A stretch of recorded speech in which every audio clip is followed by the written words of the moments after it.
Hello viewers, আসসালামু আলাইকুম। আপনারা সবাই কেমন আছেন? আশা করি ভালো আছেন।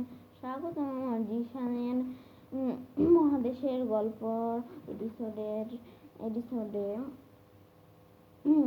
আজকে আমি বলবো কেন রাশিয়া ইরানের দিকে আছে।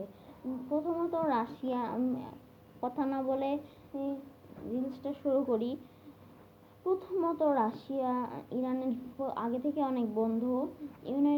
ইউনাইটেড স্টেটস রাশিয়ার শত্রু, রাশিয়া ইরানের বন্ধু।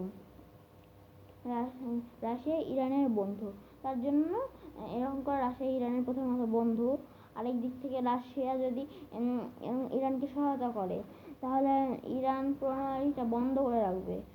প্রণালীটা বন্ধ করার ফলে রাশিয়ার তেলের সরবরাহ করবে, তার ফলে রাশিয়া লাভবান হবে অনেক।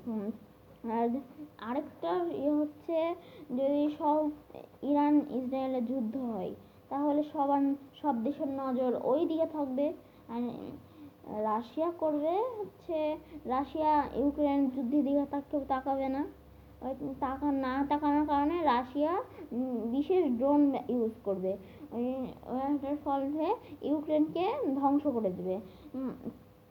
এইদিকে তখন আরেকটা হলে হচ্ছে, আমেরিকা তখন সামরিক শক্তি দেখে পিছিয়ে পড়বে, আর রাশিয়া হয়ে যাবে পৃথিবীর সর্বোচ্চ শক্তিশালী দেশ। টাটা।